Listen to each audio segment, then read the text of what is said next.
Okay, I'm curious about body language, especially in these conflict conversations. Are there any just tricks for body language that you would suggest? Ooh, I like that. Yeah, reading body language is much easier than controlling your own because it just happens so naturally.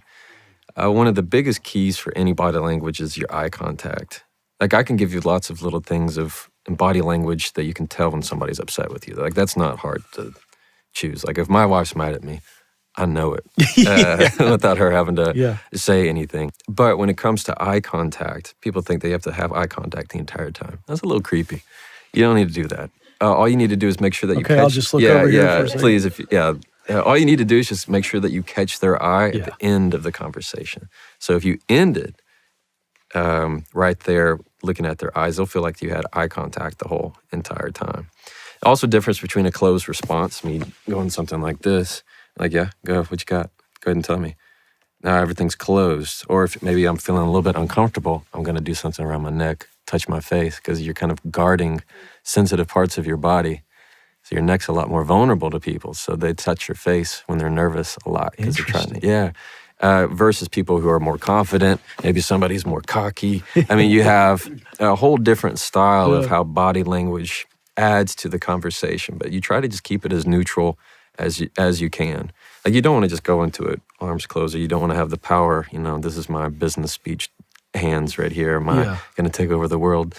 Much more easier to keep it just an open stance at all times. I'm going to add to that because when I first started out doing interviews, I got this crazy opportunity because of John Maxwell to interview A-listers in front of 12,000 pastors. Oh, wow. And so it was a terrifying proposition because you got professional communicators that are judging me. At least I felt like that might be happening because I'm this young, I was in my early 30s doing these interviews. And one of the things I learned to do pretty quickly is because I have ADHD, so I tend to notice everything. But I would focus in on locking in on that guest so much. Mm-hmm. Now, I don't mean not, moving your eyes, but totally just getting to a place of presence. Yeah, getting comfortable. Or else I would have been paying attention to a guy's face on the third row who I could see out of my peripheral. Right. And I learned that one of the things I would say on that is just the authentic presence. Mm-hmm. And then the body language will kind of take care of itself. You got it. Do you know what I mean? It goes to your comfort level, just how comfortable you are. Yeah. Like when I'm deposing a witness or cross-examining, as soon as they grab their hands or if they're shifting side to side, I mean, it gives you very unique clues in how comfortable they are with that answer. How truthful are they in that answer?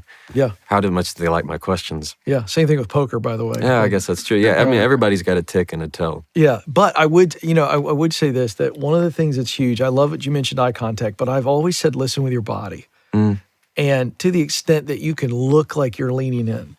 Not a power play, any of that nonsense, but just the head nod, the lean in a little bit, a smile for heaven's sakes. Right. Because certainly in a professional setting, leaders don't realize how intimidating it is.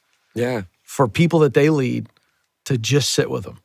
Yeah, absolutely. I like and it adds to your confidence. I mean, in your perception of confidence. That's right. How you exude confidence. Yeah.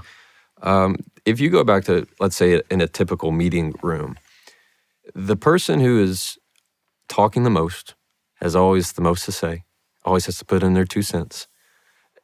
They're the person who's usually the most insecure. Yep. The one that has everything to say. Versus the one who's the leader, most often, the most confident. They have the urge really to say nothing. They know that their presence, they know what they know. Versus somebody who's insecure, they love to name drop. They want you to know how smart they are, how many things they know, because they desperately need you to know, I am an intelligent person. Confidence person, so I already know who I am. I don't have to prove it. Yeah. And so confidence is very quiet. Insecurities are very loud. Yeah. Oh, that's good. I love that.